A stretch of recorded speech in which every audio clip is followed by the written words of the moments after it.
and welcome to a brand new episode of Autocar India Quick News, your weekly update on all the big launches, all the hot scoops, and all the news in the world of automobiles. But before we begin, do remember to hit the subscribe button and the bell icon to stay updated with all our latest uploads.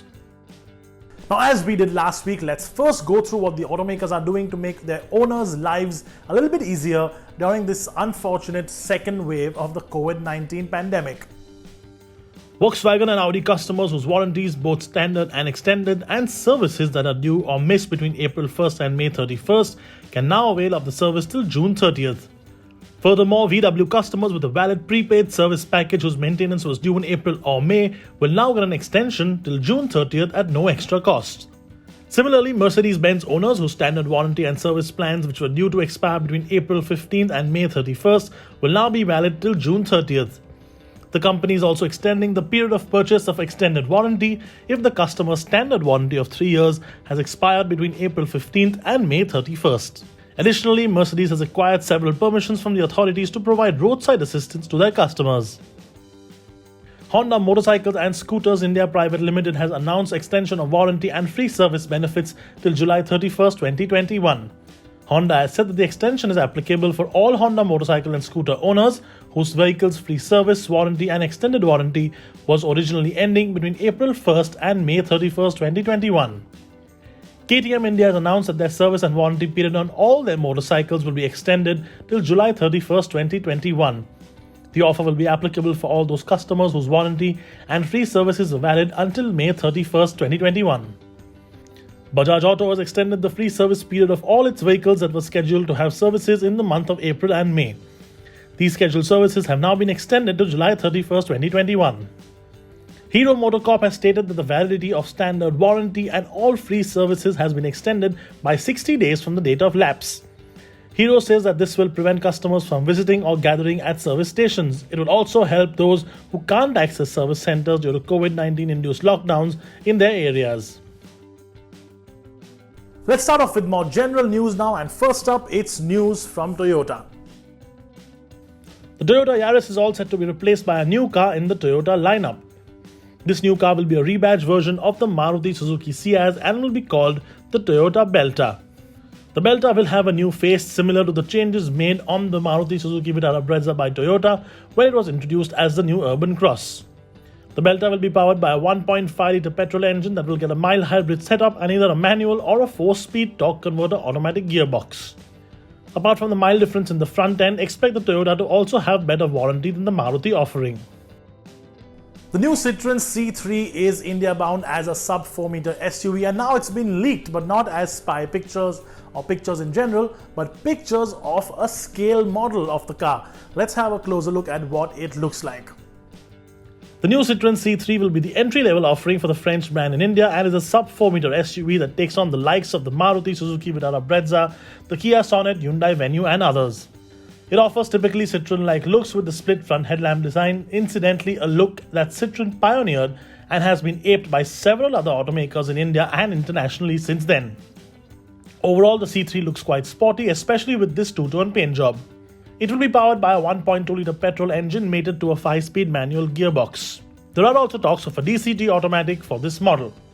When it makes it to India soon, the Citroen will be priced aggressively. One of the highest selling vehicles in the world and by far the most popular pickup truck in the world, the Ford F-150, now has an all-electric variant. This is the new Ford F-150 Lightning. The Lightning has retained the F-150's traditional styling while adding that slight future appeal to it with a huge LED light strip that runs across the front end joining the two headlamps. The front end is also slightly tweaked by a set of new bumpers and a new grille, and the same minor updates exist in the rear too. All the F-150 Lightnings will be all-wheel drive and will be available in two variants, one with 426 horsepower and 370 kilometers of range, and the other with 563 horsepower and 483 kilometers of range. Both trim levels will offer customers a mammoth 1051 Newton meters of torque, and 0 to 100 is taken care of in just 4.5 seconds, making this the fastest F-150 Ford has ever made. While we do anticipate this being extremely popular in markets like the United States, sadly there is no news on Ford bringing this to India anytime soon. Now, it's not just mass market manufacturers that are going electric, but everybody wants to jump on the electrification and electric car bandwagon, and Lamborghini, known for its big, shouty, naturally aspirated engines, has made just such an announcement. First up, the hybrids.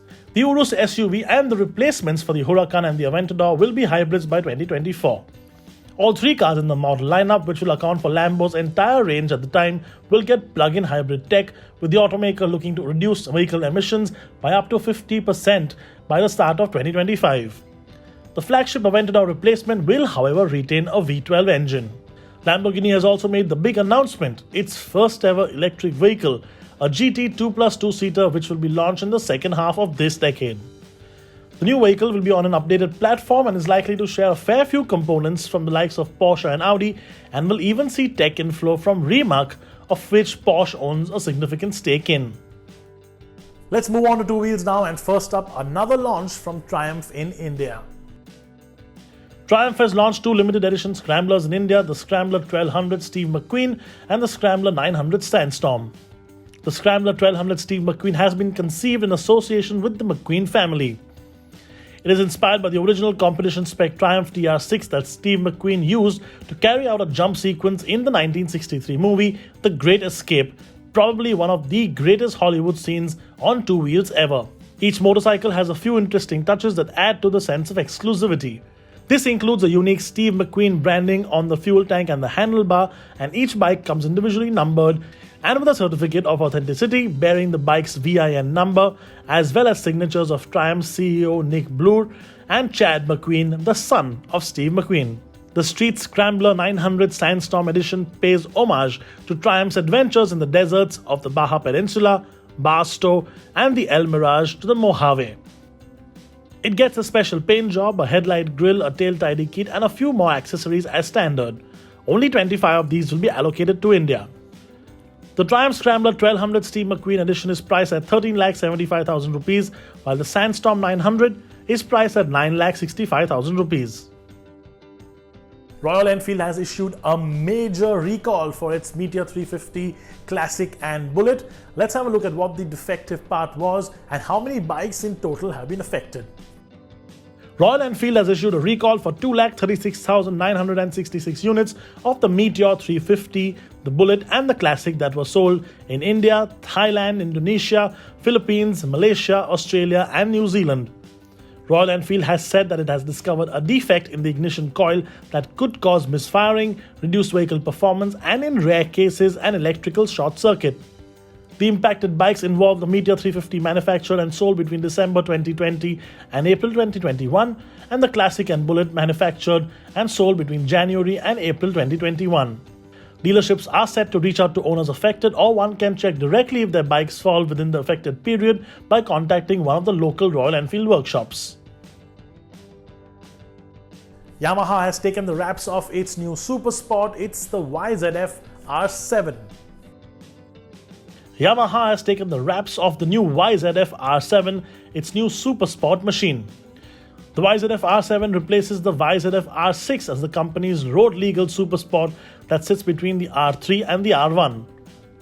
The R7 features sharp styling with a single projector in the center of the front fairing, along with a typically raked overall design.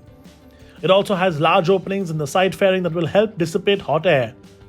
The R7 is powered by the MT-07 689cc liquid-cooled inline twin-cylinder engine that is paired with a 6-speed gearbox and a slipper clutch.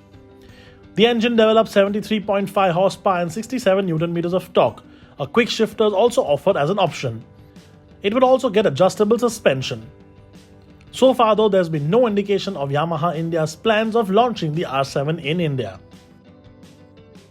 And that's all that we have for you today. As always, do remember, leave your opinions in the comment section below. We do hope again that you and your family are completely safe and sound.